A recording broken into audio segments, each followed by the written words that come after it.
এই মসজিদ যেটি স্বপ্ন দেখেছেন মাওলানা হাবিবুর রহমান সাহেব আমার শ্বশুর, আর যে স্বপ্নের সাথে একাত্মতা ঘোষণা করে নিজেদের জান, মাল, সময়, মেধাকে কোরবানি করেছেন আপনাদের এই এলাকার জনগণ, মুসলিম কেরাম, আমাদের কাঙ্ক্ষিত সেই মসজিদে নামিরার এটি প্রথম জুমা।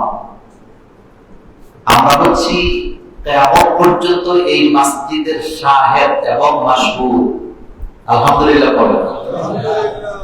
আজকের এই জুমাতে আমরা যারা উপস্থিত আছি কিয়ামত পর্যন্ত আমরা সাক্ষী এই মসজিদের। আলহামদুলিল্লাহ। তার মানে আমরা একটা মসজিদের কি হইলাম? শাহেদ, মানে সাক্ষী হইলাম যে এই মসজিদে অমুক মাসের অমুক সালের অমুক তারিখে প্রথম জুমা আমরা কি পড়েছি। আরেকটা কথা মনে রাখবেন, এই মসজিদ যারা করেছেন, আমরা যারা আজকে উদ্বোধন করে দিলাম, কিয়ামত পর্যন্ত যত মুসল্লির এখানে নামাজ আদায় করবে আমরা প্রত্যেকে এখান থেকে সওয়াব পাবো। আপনারা খুশি না বেজার?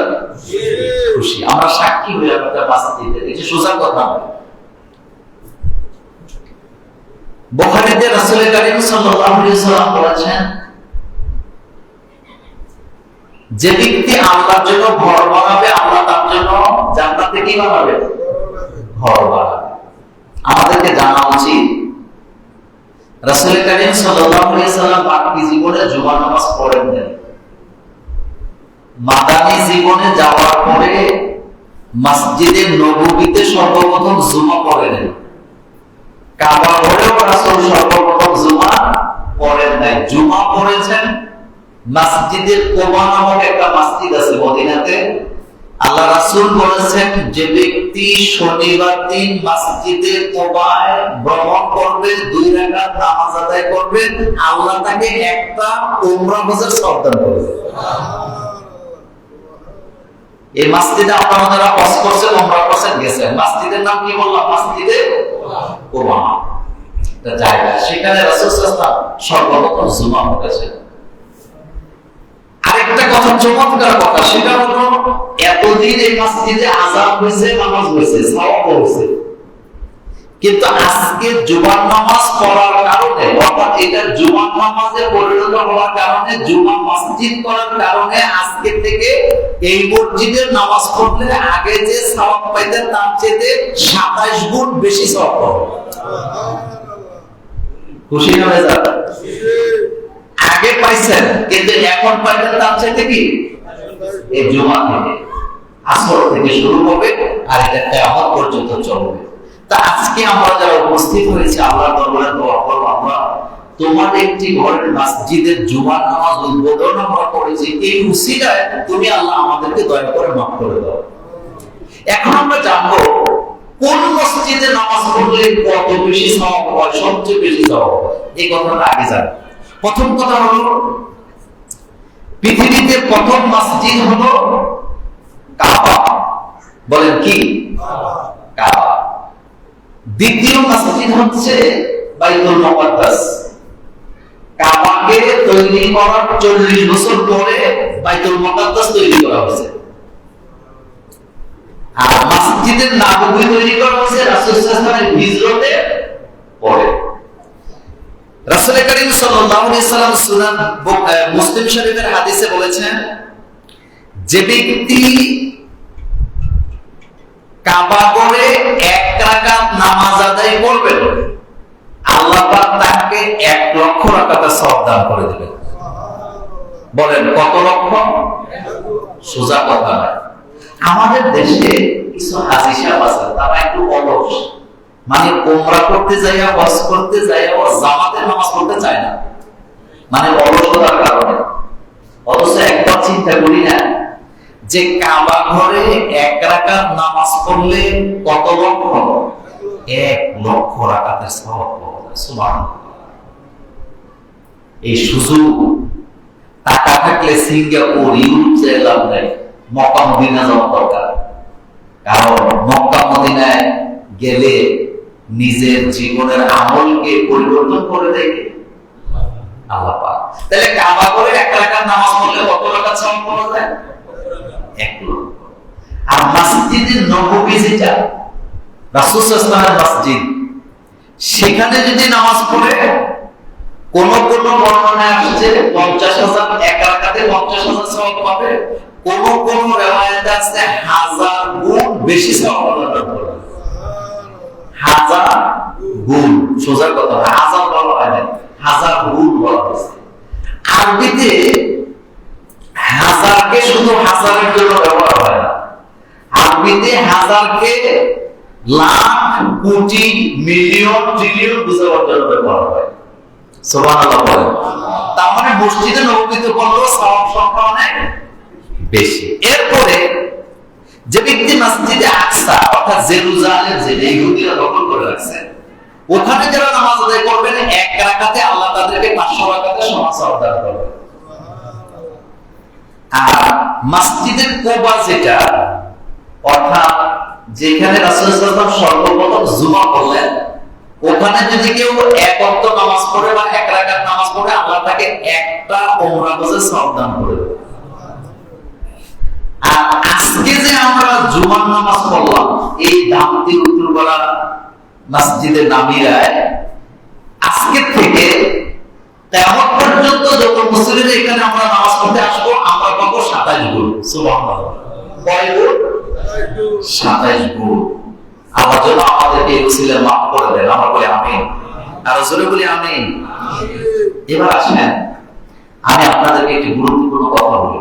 সেটি হলো, আমাদের দেশে গুজব আছে না, গুজব মানে একটা কথা শুনছে পাগল হয়ে যায়, এটা কোনো মোমেন্ট করতে পারে না। কিশোরগঞ্জের কোন এক জায়গায় ময়মনসিংহ অঞ্চলে কেউ একজন প্রচার করছে যে ওই বিলের মধ্যে গোসল করলে চর্মরোগ ভালো হয়ে যায়। আপনাদের মনোযোগ আছে তো? কি ভালো হয়? চর্মরোগ।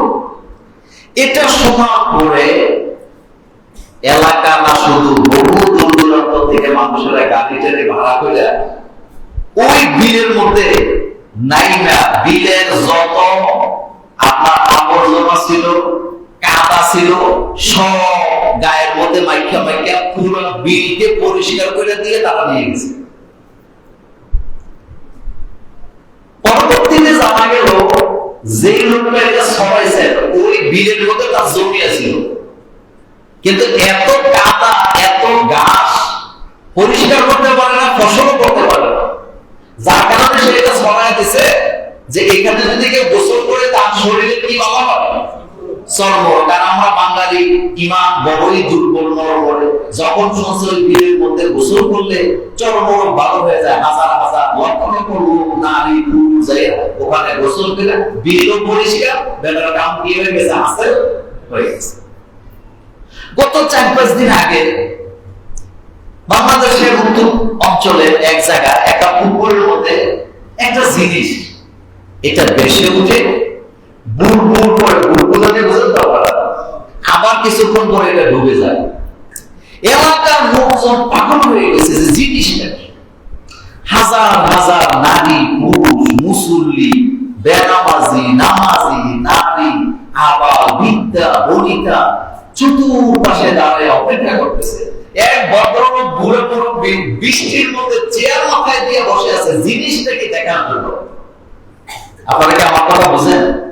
আচ্ছা, পরবর্তীতে আমাদের যাদের একটু কমন সেন্স আছে, আমরা বারবারই বলছি এটা হয় গাছের গুড়ি হবে, নতুবা তাল গাছের গুড়ি হবে, এর বাইরে কিছু হবে না। এটাতে গ্যাস জমছে, এটা বাড়ছে, কিন্তু কি শুনে কাজ করা, গাড়ি গাড়ি ভাড়া করে গেছে এটা শোনার জন্য, দেখার জন্য জিনিসটা।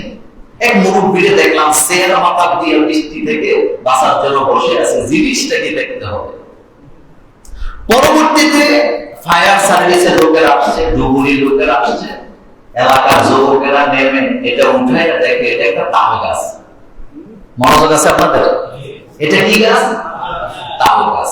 তো এটা অনেকদিন পুকুরে পড়েছিল, তো কষ্টে কষ্টে ভিতরে গ্যাস জ্বলছে, তো গ্যাস যখন চাপ মারে এটা উপরে উঠে আসে, তো বুদবুদানি বাইরে হয়ে গ্যাস চলে যায়, আবার ডুবে, আবার যখন গ্যাস তৈরি আবার এটা বাসে। একটা কথা মনে রাখবেন, কোন কথা, কোন ব্যক্তির কেরামতি, কোন আশ্চর্য জিনিসের কথা শুনে ওখানে দৌড়ে যাওয়া যাবে না, এটা শিরক, যতক্ষণ আপনি এটা যাচাই বাছাই করেন। আপনি যদি যাচাই ছাড়া বিশ্বাস করেন, আপনার ঈমান চলে যাবে। রাসূল করিম সাল্লাল্লাহু আলাইহি ওয়াসাল্লাম যে বছর তিনি হজ করলেন, তার আগের বছরও তিনি হজ করতে আসছিলেন, কিন্তু রাসূল সাল্লাল্লাহু আলাইহি ওয়াসাল্লামকে তারা হজ করতে দেয় নাই। একটা খবর ছড়াইয়া দিলেন যে হযরত ওসমান রাদিয়াল্লাহু আনহুকে হত্যা করা হয়েছে। বিশ্ব নবী রহমাতুল আলামিন টেনে নিজের ইহরামের কাপড় খুলে দিয়েছে। রাসূলুল্লাহ সাল্লাল্লাহু আলাইহি ওয়াসাল্লাম ইহরামের কাপড় খুলে রাসূল ঘোষণা দিয়েছেন, আমার ওসমানের হত্যার বদলা না নিয়ে আমরা মক্কা থেকে মদিনাতে ফেরত যাব না। ঘোষণা দিয়েছেন রহমাতুল সোজা। এটা কোনো সাধারণ নেতার ঘোষণা নয়, এটা সাধারণ হুজুরের ঘোষণা নয়। এই ঘোষণা দিয়েছেন মুহাম্মাদুর, তিনি বলেছেন যে ওসমানের হত্যার বদলা না নিয়ে আমরা মক্কা থেকে মদিনা ফেরত যাব না। কিন্তু ওসমানের হত্যা এই সংবাদটা ছিল সত্য নাকি মিথ্যা? এটা একটা গুজব ছিল। বলেন এটা কি ছিল?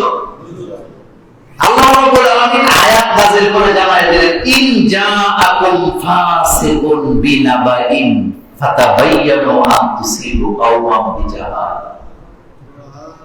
আল্লাহ পাক বলেন, তোমাদেরকে কেউ যদি কোনো খবর দেয়, কোন খবর জানায়, যাচাই বাছাই না করে সেটা বিশ্বাস করবা না। যদি করো তাহলে তোমাদের নিজেদের অজান্তে বিশ্বাস করার কারণে কারো না কারো উপরে তুমি জুলুম করার সম্ভাবনা আছে। এই আয়াত প্রমাণ করে টেলিভিশনে হোক, ফেসবুকে হোক, মনোযোগ আছে আপনাদের, টেলিভিশনে হোক, ফেসবুকে হোক, বাস্তবে হোক, মাইকিং এ হোক, লোকমুখে হোক, কোন কথাকে বিশ্বাস করা যাবে না। কোন আশ্চর্যজনক জিনিস যাচাই বাছাই ছাড়া বিশ্বাস করা যাবে না। এটা ঈমান, এটা মুমিনের দায়িত্ব। আর এটা আমাদেরকে হুকুম করেছেন কে? আল্লাহ পাক। আজকের পরে আশা করি কোন কথা শুনে দৌড় দিবেন না। ফেসবুকে হাজার হাজার সংবাদ আছে, ম্যাক্সিমাম গুলো মিথ্যা। মিথ্যা কিনা? মিথ্যা। এগুলো বিশ্বাস করা মুমিনের কাজ হতে পারে না। কেউ একজন বলে দিল দামতি মাদ্রাসা, কি বলে, পুকুরের মধ্যে সিন্ধুর পাশে লোকেরা খাবার দাবার করলে প্লেট প্লেট দিয়ে যায়। এগুলো বিশ্বাস করার কোনো কারণ নাই, কারণ এগুলোর নিতান্তই গুজব। আর গুজব বিশ্বাস করা ইসলামে জায়েজ নাই। আপনাদের কি মনোযোগ আছে? আছে। আল্লাহ যেন আমাদেরকে এর থেকে হেফাজত করেন, আমরা বলি আমিন। এবার আমরা জানবো, এই যে আমরা আজকে এখানে অংশগ্রহণ করলাম, যেই মসজিদে জুমার নামাজ হয়, এই মসজিদের মুসল্লিদের জন্য আল্লাহ পাক 10টি ফজিলত রেখেছেন। বলেন কয়টা? 10টা। বলেন কয়টা?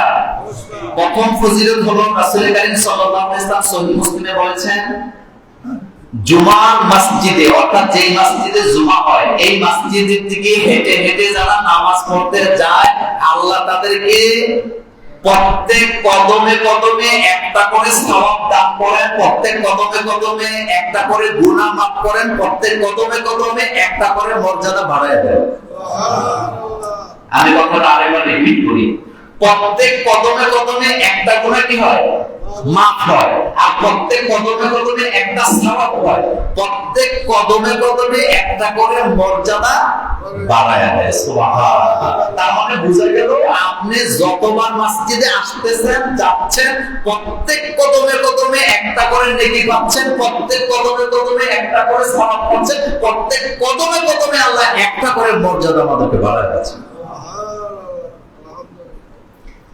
এজন্য আল্লাহ পাক বলেছেন, ইযা নুদিয়া লিস-সালাতি মিন ইয়াউমিল জুমআহ ফাসআউ ইলা যিকরিল্লাহ। যখন জুমার নামাজের জন্য মসজিদে আযান দেওয়া হবে, তোমরা মসজিদের দিকে দৌড়াইতে থাকো, দৌড়ে দৌড়ে চলে যাও। জুমার দিনে জুমার আযান হলে আর কোনো কাজ করা যাবে না, মসজিদে যেতে হবে, কিন্তু আমরা বাংলাদেশের মুসলমানেরা জুমার দিনে যত অনুষ্ঠান, ছেলের খতনার অনুষ্ঠান, মেয়ের বিয়ের অনুষ্ঠান, ছেলের আকিকার অনুষ্ঠান, সবগুলোই জুমার দিনে আছে না? জুমার দিনে আমাদের অনুষ্ঠানের শেষ নাই। বিয়ে, শাদী, এরপরে দরবার, মাতাব্বরি, জিয়াফত, এরপরে ছেলের বিয়া, মেয়ের বিয়া, দাদা দাদি, কি বলে জিয়াফত, সবগুলো কোন দিন? জুমার দিন। জুমার নামাজও পড়তে পারে না, খুতবাটাও শুনতে পারে না, দারুণ ব্যস্ত, জুমার হক আদায় হয় নাই।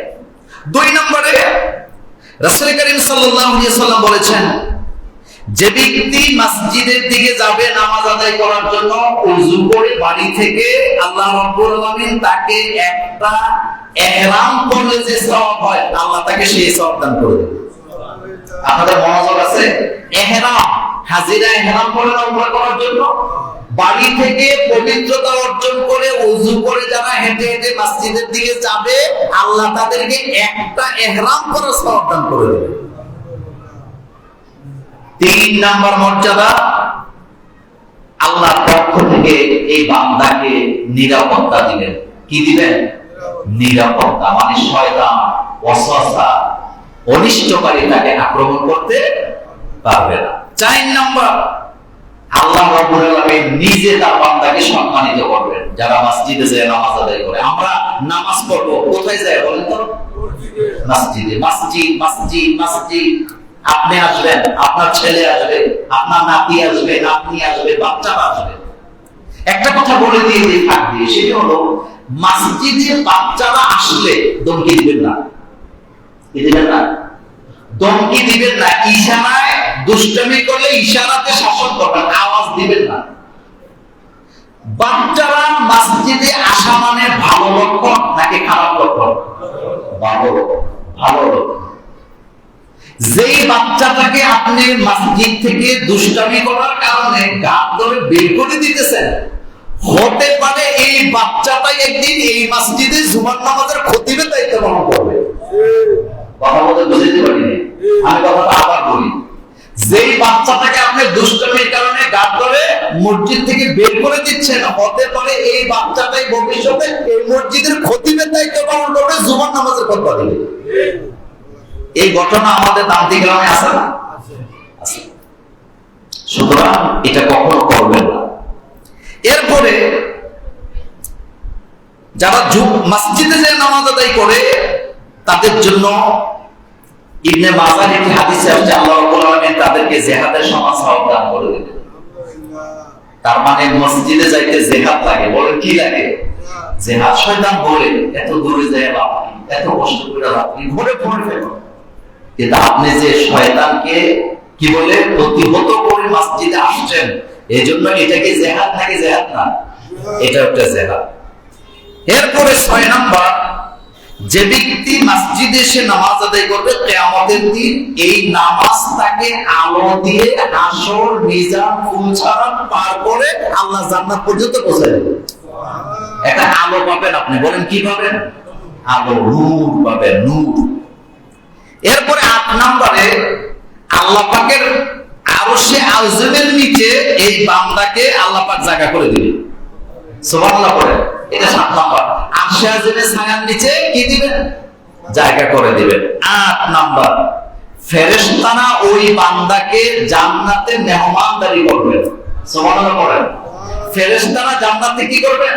মেহমানদারি করবেন। এরপরে 9 নম্বর, ফেরেশতারা এই বান্দার জন্য দুনিয়াতে মাগফিরাতের দোয়া করে, আল্লাহ তোমার বান্দা বা জামাত নামাজ আদায় করতে যাচ্ছে, তুমি তোমার বান্দাকে মাফ করে দাও। 10 নাম্বার, জামাত যদি আপনি নাও পান, বাড়ি থেকে রওনা দিবেন জামাতে নামাজ আদায় করবেন, কিন্তু মসজিদে যাইয়া জামাত পান নাই, আল্লাহ রাসূল বলেছেন জামাতের সমান সওয়াব আল্লাহ তাকে দিয়ে দিবেন। অবহেলা করলে হবে না। আপনার সদিচ্ছা আছে জামাত ধরবেন, শত চেষ্টা থাকার পরেও পারেন নাই, তাইলে আপনি জামাতের সওয়াব কি পাবেন। এখন আসেন একটি গুরুত্বপূর্ণ জিনিস আপনাদের সাথে বলি, সেটি হলো রাসূল করিম সাল্লাল্লাহু আলাইহি সাল্লাম বলেছেন, আমার উম্মতকে ধ্বংস করে দিবে 7টা জিনিস। আপনাদের মনোযোগ আছে? বলেন কয়টা জিনিস ধ্বংস করবে? মুহাম্মদ সাল্লাল্লাহু আলাইহি ওয়াসাল্লাম বলেছেন আমার উম্মতকে 7টা জিনিস ধ্বংস করে দিবে। এই 7টা জিনিস যে উম্মত ছাড়তে পারবে না এই উম্মত ধ্বংস হয়ে যাবে, এই কথা বলেছেন মুহাম্মাদুর রাসূলুল্লাহ সাল্লাল্লাহু আলাইহি ওয়াসাল্লাম। তার ভিতরে 1 নাম্বার হলো আশিরক বিল্লাহ। যে ব্যক্তি আল্লাহর সাথে শিরিক করবে তার দুনিয়াও শেষ, তার আখিরাতও কি শেষ। 2 নাম্বার অসহাব, যে ব্যক্তি জাদুতে বিশ্বাস করে। বলেন কিসে বিশ্বাস করে? জাদু। জাদু আমাদের দেশে আছে না? আছে। জাদুতে বিশ্বাস করা জায়েজ নাই। আল্লাহ রাসূল বলেন যে ব্যক্তি জাদুকরের কাছে যায় তার 40 দিনের ইবাদত বরবাদ হয়ে যায়, আর যে ব্যক্তি জাদুকরের কথা বিশ্বাস করে তার ঈমান চলে যাবে। তাহলে 7টা জিনিস রাসূল সাল্লাল্লাহু আলাইহি ওয়াসাল্লাম বলেছেন আমার উম্মতকে ধ্বংস করবে। তার ভিতরে একটা হলো আল্লাহর সাথে শিরিক, আরেকটা হলো জাদুকরকে বিশ্বাস করা। 3 নম্বরে ওয়াল কাতলুন নাফস, মারামারি, হত্যা, রক্তপাত। আমাদের দেশে আছে না? রাজনৈতিক মারামারি আছে না? আপনাদের দেবিদ্বারে বোধহয় মানুষ মানুষকে খুন করে না, আমাদের বাংলাদেশে বোধহয় করে না। রাসূল বলছেন আমার উম্মতকে এই জিনিস কি করবে? ধ্বংস করে দিবে। এরপরে ওয়া আকলুর রিবা, যারা সুদ খায়, সুদ আমার উম্মতকে কি করে দিবে? ধ্বংস করে দিবে। এরপরে আল্লাহ রাসূল সাল্লাল্লাহু আলাইহি ওয়াসাল্লাম বলেছেন ওয়া আকলু মালিল ইয়াতীম, যে ব্যক্তি এতিমের মাল খাবে সে ধ্বংস হয়ে যাবে। এতিমের মাল, চাচা জেদা, এতিম বাতিজা বাতিজির সম্পদকে খেয়ে ফেলে বা এতিমের মাল খায়, এরকমের মানুষ আমাদের সমাজে আছে না? আপনাদের দামটিতে বোধহয় নাই।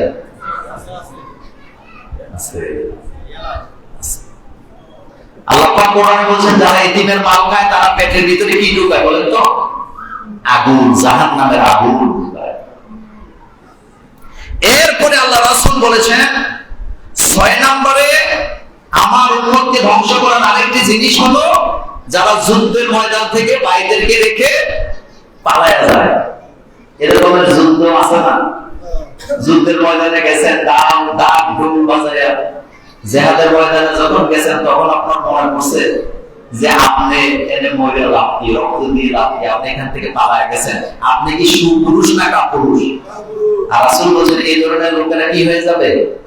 ধ্বংস হয়ে যাবে, তারা জাহান্নামে। এরপরে সর্বশেষ 7 নাম্বার গুরুত্বপূর্ণ পয়েন্ট, আল্লাহ রাসূল বলেছেন ওয়াকাসবুল মুহসানাত, সতী সাধবী নারীর প্রতি যারা মিথ্যা অপবাদ দেয়, মনোযোগ দেয়, সতী সাধবী নারীর প্রতি যারা কি দেয়? মিথ্যা অপবাদ দেয়। মহিলাটার স্বামী মরে গেছে অথবা স্বামীটা বিদেশে আছে, মহিলা ভালো মানুষ, কোনো খারাপ কাজ করেন নাই, এরপরেও তার বিরুদ্ধে বাড়ির লোকেরা বিভিন্ন কারণে, শত্রুতার কারণে তার বিরুদ্ধে খারাপ কথা, কুকথা তুলে দিয়ে তার ইজ্জত নষ্ট করে, এরকমের মানুষ আমাদের সমাজে আছে নাকি নাই? একটা মহিলার স্বামী মরে গেছে, মহিলাটা কোন রকমে তার সন্তানগুলিকে নিয়ে সমাজে বাস করে। একটা মহিলার স্বামী বিদেশে আছে, সে তার বাচ্চাদেরকে নিয়ে জীবন যুদ্ধ করে যাচ্ছেন সমাজে তার বাচ্চাদেরকে মানুষ করার জন্য। বিনা কারণে মানুষ, কিছু সমাজের মানুষেরা ওই সতী সাধবী নারীদেরকে অপবাদ দেয়। এই অভ্যাস আমাদের সমাজের ম্যাক্সিমাম লোকের মধ্যে আছে।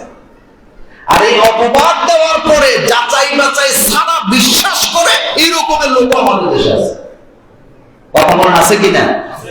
এটা করা যাবে না। এই 7টি কাজ যারা করবেন তারা ধ্বংস হয়ে যাবেন বলেছেন মুহাম্মদ রাসূলুল্লাহ সাল্লাল্লাহু আলাইহি ওয়াসাল্লাম। শুনেন, কাউকে অপবাদ দেওয়া এটা জঘন্য অপরাধ। রাসূল কারীম সাল্লাল্লাহু আলাইহি ওয়াসাল্লাম বলেছেন কুল্লুল মুসলিমি আলাল মুসলিমি হারামুন দামুহু ওয়া মালুহু ওয়া ইরদুহু।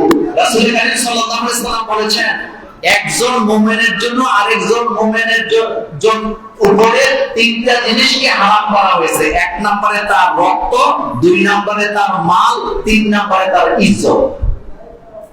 আমার ইজ্জত নিয়ে যদি আমাদের হাফেজ মাওলানা কাশেম ভাই খেলাধুলা করেন, তাহলে ওনার ইজ্জতকে নষ্ট করে দিবে কে?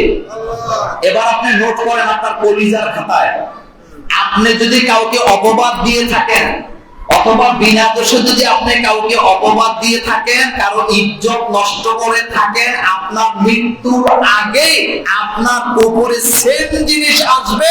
আল্লাহ পাক আপনার ইজ্জতকে নষ্ট করে সমাজ থেকে আপনাকে বঞ্চিত করে দেবে।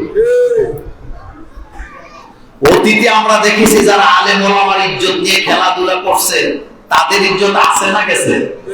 এত আস্তে বলতে হবে, আছে না গেছে? আপনি যদি আপনার সমাজে চোখ দেন, তাহলে দেখবেন যারা মানুষের ইজ্জত নষ্ট করছে অটোমেটিক তার ইজ্জত শেষ। যারা অন্যের সন্তানের ইজ্জত নষ্ট করছে অটোমেটিক তার ইজ্জত কি নষ্ট হয়ে গেছে, তার ছেলে মেয়ের ইজ্জত কি হয়ে গেছে?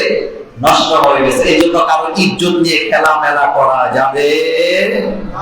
এখন আসেন একটি গুরুত্বপূর্ণ কথা বলি।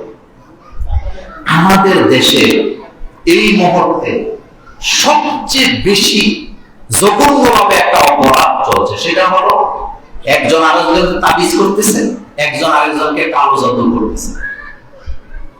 এই কালো জাদুর কারণে আল্লাহ পাক কোরআনে সূরাতুল বাকারায় বলেছেন, কালো জাদুর কারণে একটা সংসার, একটা পরিবার ধ্বংস হয়ে যায়। কথাটা কে বলছেন? আল্লাহ পাক। আমাদের দেশে স্বামী তার স্ত্রীকে তাবিজ করতেছে, স্ত্রী স্বামীকে তাবিজ করতেছে। কিন্তু এই যে তাবিজ করেন, তাবিজের মানে ফলাফলটা রিঅ্যাকশনটাই বেশি হয়। আসলে তাবিজের ব্যাপারে আপনাদেরকে একটা কথা বলি। কালো জাদু, যে কালো জাদু মূলত আবিষ্কার করছে ইহুদিরা। বলেন কারা? ইহুদিরা। ইসরায়েলের পতাকা তো আপনারা দেখছেন না? ইসরায়েলের পতাকার মধ্যে দেখবেন একটা তারকার মতো একটা চিহ্ন আছে। এটা কিন্তু তারা না, এটা স্টার না, এটা হচ্ছে কালো জাদুর চিহ্ন। এটা দিয়ে কালো জাদুকে মিট করে। আর এই জাদু আবিষ্কার করছে কারা? ইহুদিরা। আচ্ছা বলেন তো, মুহাম্মদ সাল্লাল্লাহু আলাইহি ওয়াসাল্লামের চেয়ে মর্যাদাশীল ব্যক্তি পৃথিবীতে আর কেউ আছে? রাসূলুল্লাহর চেয়ে সেফ ব্যক্তি মানে নিরাপদ ব্যক্তি আর কেউ আছে? কিন্তু আপনি তো জানেন, সেই নবীকেও ইহুদিরা কালো জাদু করছে, করে নাই? আল্লাহ রাসূলের চিরুনি চুরি করে নিয়ে গেছে ইহুদিরা। রাসূল সাল্লাল্লাহু আলাইহি ওয়াসাল্লামের চুল দাড়ি চুরি করে নিয়ে গেছে, নিয়ে তারা রাসূল সাল্লাল্লাহু আলাইহি ওয়াসাল্লামকে জাদু করছে। জাদু করার পরে সেই জাদুর আসরে রাসূল সাল্লাল্লাহু আলাইহি ওয়াসাল্লাম অসুস্থ হয়ে বিছানায় পড়ে গেছে। একটা কথা মনে রাখবেন, কালো জাদু যাদেরকে করা হয় বা তাবিজ তোমার যাদেরকে করা হয়, কিভাবে বুঝবেন? এক নম্বরে তাকে কোনো ওষুধে কাজ করবে না। দুই নাম্বার, তার দুনিয়াতে কোনো শান্তি লাগবে না। আপনার ঘরে বাইরে কোথাও তার শান্তি লাগবে না, কাজে করবে তার মন বসবে না।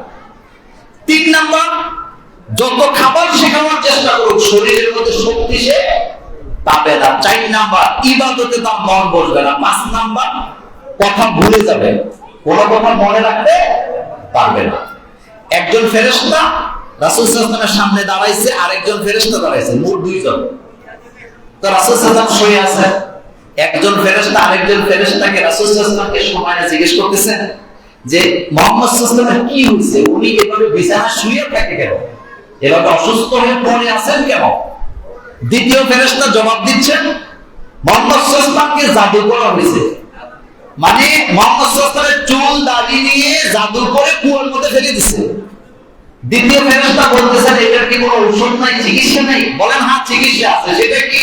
কয় তিনি যদি প্রতিনিয়ত সূরাতুন নাস, সূরা ফালাক, বলেন কয়টা সূরা? কি কি? সূরাতুন নাস, সূরা ফালাক, অর্থাৎ কুল আউযু বিরাব্বিল ফালাক, কুল আউযু বিরাব্বিন নাস, এই দুইটা সূরা যদি প্রত্যেক নামাজের পরে নিয়মিত তেলাওয়াত করেন, আল্লাহ রাব্বুল আলামিন মুহাম্মদ সাল্লাল্লাহু আলাইহি ওয়াসাল্লামকে জাদু থেকে মুক্তি দান করে দেবেন। সুবহানাল্লাহ। কিন্তু আমাদের দেশে একটা কথা এখন আজকে সাবধান করি, যে কথাটা, এই যে আমার মা বোনদেরকে বলি, তাবিজ তোমার মহিলারা আগায় না পিছায়, কথা বলে আগাইয়া। তাবিজের পিছে দৌড়ায়, কবিরাজের পিছে দৌড়ায় কারা বেশি? কিন্তু মহিলাদের একটা কথা বুঝে উচিত, আপনি যে আপনার স্বামীর ভালোবাসা পাওয়ার জন্য এই যে আপনি তাবিজ করতেছেন, এই তাবিজের কারণে তার মৃত্যু হতে পারে। আপনি যে ছেলেকে বশ করার জন্য তাবিজ করতেছেন, তাবিজের কারণে আপনার ছেলেটা মরে যেতে পারে। আপনি যে আপনার স্বামীকে তাবিজ করতেছেন, এই তাবিজের কারণে আপনার স্বামীটাকে আপনি হারাতে পারেন। তাবিজ করা জায়েজ নাই, হারাম। বলেন এটা কি হারাম? এটা কখনো বিশ্বাস এটা করবেন না, আল্লাহর রাস্তায় করবেন না, এটা মারাত্মক।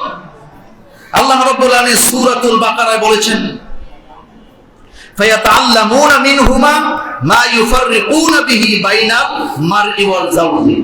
এই জাদুর কারণে স্বামী স্ত্রীর সম্পর্ক কি হয়ে যায়?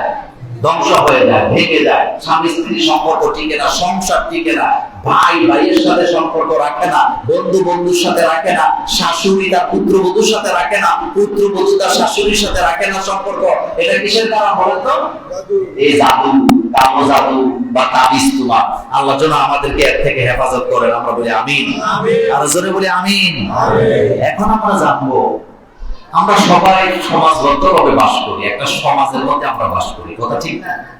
সমাজে এটা আমাদের প্রথম জুমা, আপনারা জানেন। তো আমি মূলত আপনাদের জামাই, আমি কিন্তু আপনাদেরকে ধমকাইতেছি না, জামাই হিসেবে কয়েকটা কথা বলতেছি আর কি। একটা কথা আপনাদেরকে অনুরোধ করবো আজকে, এই কথাটা হৃদয়ের ডায়েরিতে একেবারে পুক্তভাবে লিখে দিবেন। সেটা হলো, পাড়া প্রতিবেশীর সাথে কখনো খারাপ আচরণ করবেন না। আমি আপনাকে আমার ভাষা বুঝেন? বলেন, কার সাথে খারাপ আচরণ করবেন না?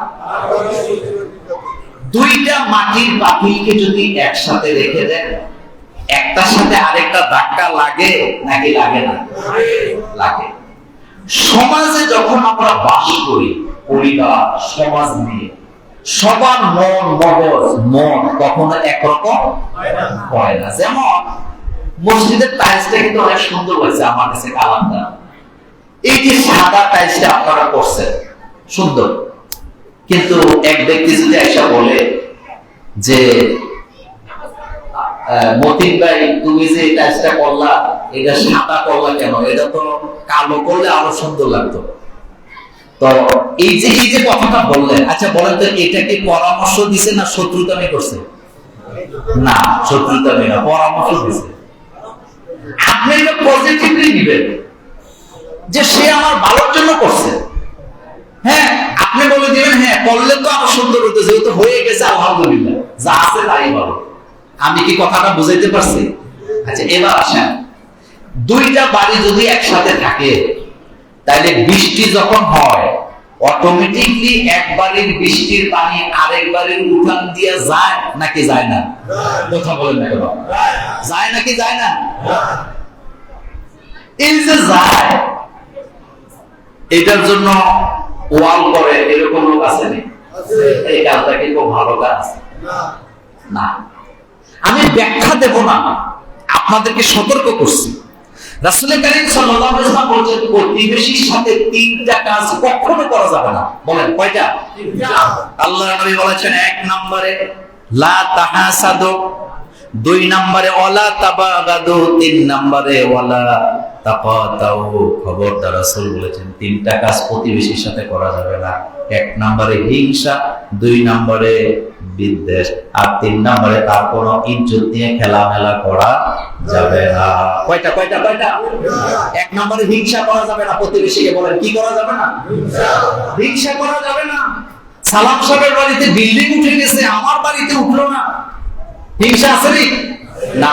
আপনি বলবেন আমার বাড়ির লোকই তো, আমার বাড়ির লোক বিল্ডিং উঠছে, আলহামদুলিল্লাহ, খুশি না বেজা?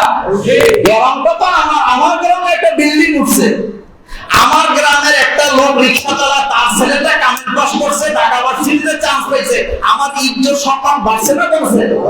আমি আলহামদুলিল্লাহ বলবো, কিন্তু আমি যেন হিংসা না করি। রাসূল বলেছেন, খবরদার, ওয়ালা তাহাসাদু, তোমরা হিংসা করো না। কিন্তু আমাদের মধ্যে হিংসা আছে রে। আরেকটা মারাত্মক হিংসা আছে, যারা বিদেশ করে তারা বলতে পারবে।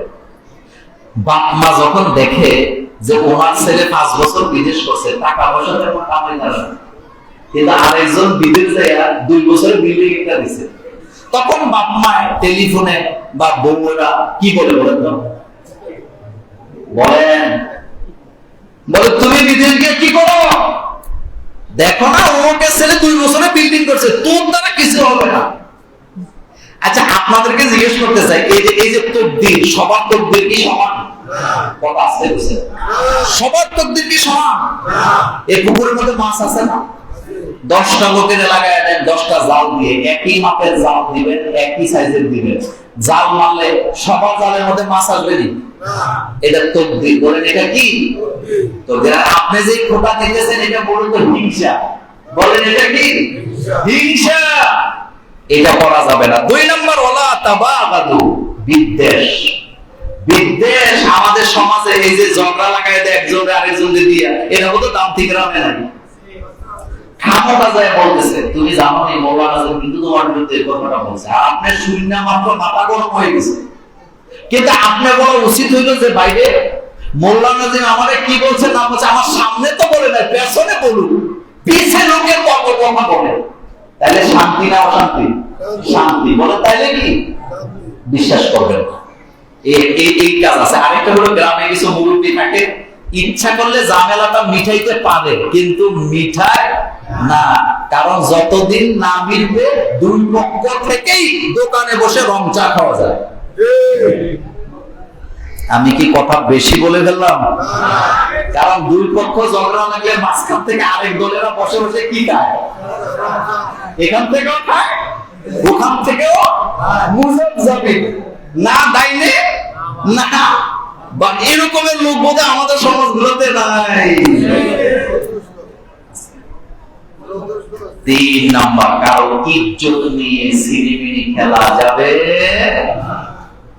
আমার দ্বারা যেন আজকে জুমার মসজিদ থেকে একটা ওয়াদা করি, আমার দ্বারা যেন কারো ইজ্জত নষ্ট না হয়। বলেন রাজি আছেন তো? আমার দ্বারা যেন কারো ইজ্জত নষ্ট না হয়। মনে রাখবেন, মনে রাখবেন, মনে রাখবেন। কিন্তু মসজিদ থেকে বাইরে আর মনে থাকে না। আরে ভাই আমি আমার নিজের আমল আমার হিসাব আল্লাহর কাছে দিয়ে বলতে পারবো না হাসরের বাজারে, আমি আরেকজনের ইজ্জত দিয়ে টানাটানি দরকার থাকে। আমি তো আমাকে নিয়ে ব্যস্ত থাকবো। রাসূল সাল্লাল্লাহু আলাইহি ওয়াসাল্লাম বলেছেন মুমিন সব সময় নিজেকে নিয়ে ব্যস্ত থাকে, আর মুনাফিক সব সময় অন্যকে নিয়ে ব্যস্ত থাকে। কথা লম্বা করতে চাই না। তাহলে এই 3টা কাজ করবো না, তবে রাসূল বলেন একটা কাজ অবশ্যই করবা। সুবহানাল্লাহ করেন। একটা কাজ অবশ্যই করবা, সেটা কি? ওয়াকুনু ইবাদাল্লাহি ইখওয়ানা। আল্লাহর গোলামের ক্ষেত্রে, ভালো কাজের ক্ষেত্রে একজন আরেকজনের সাথে কাঁধ মিলাবা, ভাই ভাই হয়ে কাজটা চালায় দিবা। এই যে মসজিদটা আপনারা করছেন, কথাটা বুঝেন, এই যে মসজিদ করছেন, আপনি বলেন তো এই মসজিদটা কি একদিনে হয়েছে? একজনের টাকা দিয়ে হয়েছে? না, একজনের টাকা দিয়ে হয় নাই। এই মসজিদে কেউ জায়গা দিছে, কেউ টাকা দিছে, কেউ বালি দিছে, কেউ সিমেন্ট দিছে, কেউ ইট দিছে। একটা সতর্ক করে দিয়ে যায়, সেটা হলো আপনি যত বড় লোক হন, যত বড় কোটিপতি হন, আপনি একা একটা মসজিদ করে মুসল্লি পাবেন না। মুসল্লি পাইতে হলে সমাজের লোকদেরকে নিয়ে মসজিদ করতে হবে। কথাকে ঠিক না বেঠিক? যেমন মনে করেন হাবিবুর রহমান সাহেব আমার শ্বশুর, উনি জায়গাটা দিচ্ছে মসজিদের জন্য। তো উনি যে জায়গাটা দিল, উনি কি মসজিদটার মালিক? প্রশ্নই আসে না। উনি একা মসজিদটা করছে? উনি কি একা মসজিদটা চালাইতে পারবে? পারবে না, জীবনও পারবে না। এই জন্য মসজিদ খালি দিলে হবে না, মসজিদের খোরাকও লাগবে। শোনেন একটা কথা বলি, কুমিল্লা বিবি বাজারের আগে, অর্থাৎ চাঁদপুর ব্রিজের উত্তর দিকে কসবা রোডের কাছাকাছি একটা জায়গায় একটা মসজিদ আছে। এই মসজিদটা একজন, মানে শব্দটা ওইভাবে বলবো না, একজন খারাপ মহিলা করছে, যে মহিলা দেহ ব্যবসা করতো। আপনাদের মনোযোগ আছে? মসজিদ করছে, কিন্তু এই মসজিদে একটা লোক নামাজ পড়ে না, একদিনও নামাজ হয় না। পরে এটা বিল্ডিং এর মধ্যে ঘাস উঠছে, উঠে নিজে নিজে এটা ভাঙ্গে এটা বিলুপ্তি হয়ে গেছে। মসজিদ টাইলস করা, চাকচুক্য, মাইক আছে, এসি করা আছে, কিন্তু মুসল্লি নেই। বিপজ্জনক, বিপজ্জনক না? এখানে যে মসজিদটা হয়েছে এটা আপনার আমার হুকুমে হয় না, এটা অর্ডারটা আসছে কোন থেকে? কারণ এই এলাকার জন্য একটা মসজিদ দরকার ছিল। সেজন্য আপনারা যারা এই পাড়া প্রতিবেশী আছেন, যারা এই আমি যাদেরকে শ্বশুর ডাকি, যারা আমার চোখের সামনে আছেন, আপনাদেরকে একটা কথা বলে দিয়ে যাই, আপনি শুধু নামাজি হবেন না, আপনার পরবর্তী জেনারেশন যেন নামাজি হয় সেই চেষ্টা আপনাকে এখন থেকে চালাইতে হবে। সেটা চালাইতে যে মক্তবাকে তৈরি করেন। আমাদের দেশের মক্তবগুলো বন্ধ হয়ে গেছে, কথা ঠিক না? মক্তবগুলো কি হয়েছে? এটা কিন্তু ভালো লক্ষণ না। আচ্ছা বলেন তো, যারা এখানে অনেক কামেল পাস, দাওরা পাস, এমএ পাস লোক আছে, নামাজের রুকু সেজদা কেমনে দেয় এটা কি আপনি কলেজে মাদ্রাসা শিখছেন না মক্তবে শিখছেন? জোর বলেন। মক্তবে শিখছেন। দোয়াই দরুদ কোন জায়গায় পড়া লাগে এটা কি কামেল মাদ্রাসায় পড়ছেন না মক্তবের মধ্যে পড়ছেন? মক্তবে আযানটা কেমনে দিতে হয়, ইকামতটা কেমনে দেওয়া লাগে এটা কি আপনি মক্তবে শিখছেন না কামেল মাদ্রাসায় শিখছেন? তাহলে জরুরি কোনটা? মক্তব। সেজন্য আপনাদেরকে পরামর্শ দিয়ে যাই জামাই হিসাবে, প্রথম কথা হলো এখানে একটা মক্তব থাকবে, তবে মক্তবে ঠিক মতো পড়ায় কিনা এই দায়িত্ব সমাজের মুরব্বীরা এসে দেখবেন। কারণ আমাদের দেশে কিছু অলস হুজুর আছে ঘুমায় আর মক্তব পড়ায়। কথা কর না কেন? এরকম নাই? হুজুর কামরাতে ঘুমায়, বাচ্চা যেটা বড় হেডালে দিয়ে সবক শোনে, আছে নি?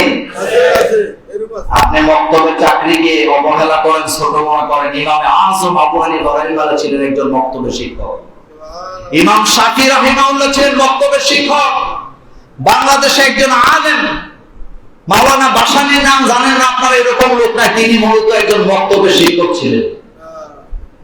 মক্তব কি ছোট জিনিস না, এখানে বীজ বপন করা হয়। সেজন্য মক্তবগুলোকে চালু করতে হবে। মক্তব আল্লাহ পাক আমাদেরকে কবুল করুক, আমরা বলি আমিন। আজকে আমি আর সামনের দিকে যাচ্ছি না, আমার শ্বশুর মাওলানা হাবিবুর রহমান সাহেবের কিছু কথা শুনবো। তো কয়েকটা প্রশ্ন যেহেতু চলে আসছে, আমি দেখি এগুলা কি। একটা প্রশ্ন দিচ্ছে, মৌলবাদী কারা? বাংলাদেশে মৌলবাদ কখনো ক্ষমতায় আসতে পারে নাই, আসবেও না, এই ব্যাপারে বিস্তারিত জানাবেন। আচ্ছা প্রথম শুনেন, এই প্রশ্ন শুনে আমি এটা হাসলাম। মৌলবাদী যাদের মূল আছে তাদেরকে বলে মৌলবাদ। বলে কথা বলা, যাদের মূল আছে তাদেরকে কি বলে? মৌলবাদী। মৌলবাদী কারা? মৌলবাদী মূলত হচ্ছে একজন ব্যক্তি যিনি ধর্মকে সকল কাজে প্রাধান্য দেয়। আলহামদুলিল্লাহ বলতে চলবে না? কাকে প্রাধান্য দেয়? ধর্মকে। ব্যবসা করতে গেছে, ধর্মকে প্রাধান্য দিয়েছে যে হালাল না হইলে করবো না। বাজার করতে গেছে, ধর্মকে প্রাধান্য দিছে। খাইতে গেছে, ধর্মকে প্রাধান্য দিছে। আচ্ছা বলেন তো, ধর্মকে সব জায়গায় প্রাধান্য দেওয়া এটা কি নফল না ফরজ? আপনি মেল দরবার করতে বসছেন, এলাকা বিচার আচার করতেছেন, আসরের নামাজের আযান হলো, এখন আপনি প্রাধান্য দিবেন মেল দরবার নাকি মসজিদে নামাজ? আপনি ঘর থেকে বের হবেন, কোন পা আগে দিবেন? ডান পা। আপনি জুতা করতেছেন, কোন পা আগে করবেন? এক কথা, একটা মানুষ সকাল থেকে সন্ধ্যা পর্যন্ত যে ব্যক্তি সকল কাজে ধর্মকে অনুসরণ করে তাকে বলা হয় মৌলবাদী। তাহলে মৌলবাদী হলে আমাদের কোনো অসুবিধা আছে? পৃথিবীতে যত নবী আসছে সবাই মৌলবাদী। এবার আপনার একটা উদাহরণ দেই। আচ্ছা বলেন তো, লা ইলাহা ইল্লাল্লাহ এই কালিমাটা আদম আলাইহিস সালামের কাছে ছিল নাকি ছিল না? কিন্তু এটা বোধহয় আদম আলাইহিস সালাম থেকে শীশ, ইব্রাহিম, ইউনূস, ইয়াহইয়া, নূহ, ইয়াকুব হইতে হইতে আইয়া আমাদের নবীর কাছে আইসা বোধহয় উল্টে গেছে। কথা বল না কেন? আগেরটা আছে না উল্টে গেছে? এটাই মূল। এটাকে মৌলবাদী বলে। এখন আমাদের মৌলবাদী হইতে কোন অসুবিধা আছে নি? আমরা এটা গর্ব করি যে আমরা মৌলবাদী। আদম আলাইহিস সালামের কালিমা যেটা, আমাদের কালিমাও। আদম আলাইহিস সালাম বলতেন লা ইলাহা ইল্লাল্লাহ, আমরাও বলি লা ইলাহা ইল্লাল্লাহ। আদম আলাইহিস সালাম সিজদা দিতেন কাকে? আল্লাহকে। আমরা সিজদা দেই কাকে? আল্লাহকে। আদম আলাইহিস সালাম কিবলা মানতেন কাবাকে, আমরা মানি কাকে? আল্লাহকে। আমাদের মধ্যে মূল আছে নি? আছে, মূল আছে। সুতরাং এই শব্দ দিয়ে গালাগালি করার কোন সুযোগ নাই। 2 নম্বর কথা হলো, ক্ষমতায় কে আসলো কে না আসলো বিষয় না, বিষয় হলো আমার দেশে আমি কাউকে অন্যায় করতে দেব না, অন্যায় হইতেও দেব না। আপনারা মনে করেন না যে অতীতে যারা অন্যায় করছে শুধু তাদের বিরুদ্ধে আমরা কথা বলেছি। বর্তমানে যা অন্যায় হচ্ছে সকলের বিরুদ্ধে আমাদের প্রতিবাদ চলবে কিয়ামত পর্যন্ত। উখরিজাত লিন-নাস, রাসূলের উম্মতের মধ্যে একদল থাকবে, তারা অন্যায় করবে না, অন্যায় করতে দিবে না, অন্যায় হইলে প্রতিবাদ করবে। অন্যায় যেখানে প্রতিবাদ হবে সেখানে। মান রাআ মিনকুম মুনকারান ফালিয়ুগাইয়িরহু বিয়াদিহি ফাইন লাম ইস্তাতি ফাবিলিসানিহি ফাইন লাম ইস্তাতি ফাবিকলবিহি ওয়া যালিকা আতাফুল ঈমান। সুতরাং প্রতিবাদ করা এটা ঈমানের দায়িত্ব। একটা প্রশ্ন আসছে, একজন অভিনেতা বলেছেন মায়ের মতো একটা বউ পেয়েছি, এই কথা বলার পর ওনার বউ কি তালাক হয়ে গেছে? বউকে মায়ের সাথে তুলনা দেওয়া যাবে না। মনোযোগ আছে নি? অনেক সময় এই কথা বলে ফেলে অনেকে, তোমার শক্তি আমার মায়ের মতো, রাগটা আমার মায়ের মতো, এটাকে এজহার বলে। এটা করা কি নাই? না, জায়েজ নাই। মা না, তুমি 2টা পা হারায় দেখো, বউ তোমারে না বলে চলে যাবে। আর মা তো মা, তুমি পেশাব করে আসো, পায়খানা করে আসো, তুমি ল্যাংড়া কানা কুনা, এই হওয়ার কারণে কোন মা তার সন্তানকে দুধ দেয় নাই, একটা দৃষ্টান্ত পৃথিবীতে কেউ দিতে পারবে না। মায়ের জায়গা কেউ